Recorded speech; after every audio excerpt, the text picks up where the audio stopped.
Okay, I'd like to welcome you to the Artist Hub on the Gold Coast. My name's Clay Smith and I'm here with Tony Lucas, and we're doing a series of talks called Hub Talks.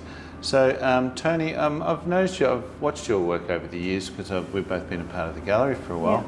Yeah. And I just want you to talk about the colour in your work. That's the first thing I notice when I see your work. Well, colour and light is what motivates me most of all. Yeah. I love bright colours. Yeah. And I love light, because I think if you haven't got light, you haven't really got a subject. That's right. So most of my paintings are about light. Yes. And most of them are about colour as well. So I like my paintings to make people feel good. Right.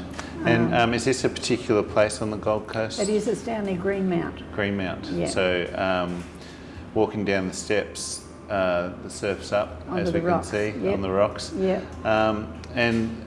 And you've got a lot of shadow in the work, and Yeah. obviously it's a landscape. Were you in location when you started the painting? No, I painted from a photo actually. I do a lot of travel and take a lot of photos. Yeah. So a lot of my works are based on either my memories, my travels, or occasionally I use photos that photographers Source images. have agreed to me to use. Yeah. So, yeah. So over the years, have you found your style has become sharper? Has it changed? Sharper probably, because I've been painting as a realist all the time, like occasionally naive art. Yes. But mostly I'm a realist. Realism. So when you some of the techniques you use, and I'm just looking at the work itself, there's some really fine, almost like stippling, and then short strokes just for tone in the work. Tiny brushes, palette knives. And even through the waves here, so you use palette knives and brushes. Yeah. And how do you layer the work? Where do you start in terms of your process? Oh, there's layer upon layer. It's a bit hard to say. I usually start from the top when I do a painting and work down. So I find it really off-putting to go from the bottom up. Right, so you'll start at the top and you'll put some base colours in. Block in roughly, and then start to work in all the coming detail. down with the detail. Yeah.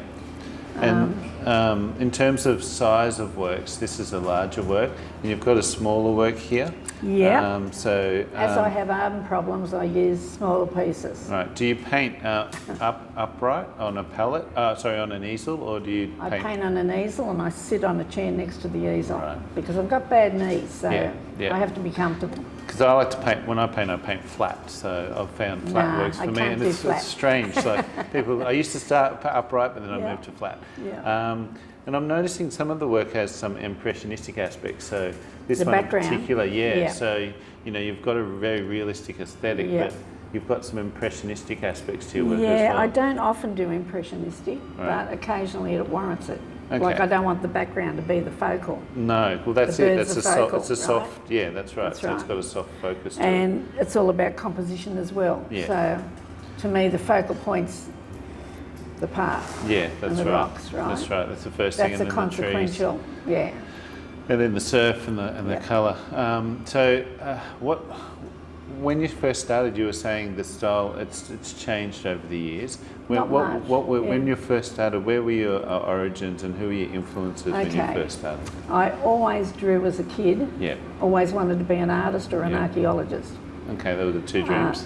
Forgot about the archaeologist. Yeah.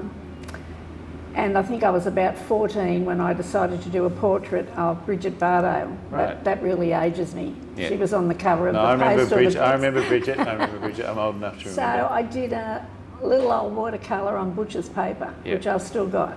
Wow. And it was really good. And it's a 14-year-old. And I thought then, hey, maybe I do have something. Yeah. So that was when the initial seed was planted. Yeah, and I did art at school and always found it easy. Yes. It wasn't a challenge. No. But I didn't do anything at all about it until I was in my 30s. Yes. I'd started working as a florist. Yes. And that's a very creative occupation anyway. Yeah. And that sort of being surrounded by flowers all the time really wet the juices to start painting flowers. So that's how I started. Botanical flower, original paintings. Yeah, some botanical, And then some from the shop. Yeah. Yeah. So I was working to start with in oils. Yeah. which drove me nuts because I haven't got much patience. I like to work fast and quick. Yeah. That's why acrylics suit me much better. So you moved to acrylics at what point? Was that early on in the practice? I probably painted in oils for about 5 years maybe. Yeah. I did some beautiful work and sold a lot. Yeah. Went on to acrylics and started selling and winning prizes there too. So what prizes have you won? Name when? a couple. For ones that you've enjoyed.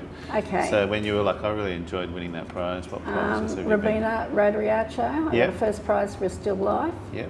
Big still life, actually bigger than that. Yep. Of gum blossoms. Yep. Probably too many. Gold Coast Show, there's a lot of them. Okay, and you've been a finalist in a bunch of them as well? Been a finalist in the Doyles for about probably 20 years. Okay. Just got accepted again, so that's really fantastic. Rewarding. Yeah.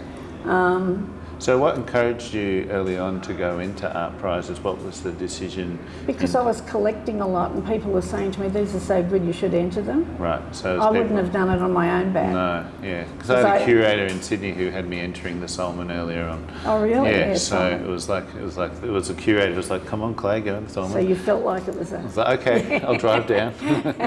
Yeah. Okay. So. I was going to say that I did a few classes with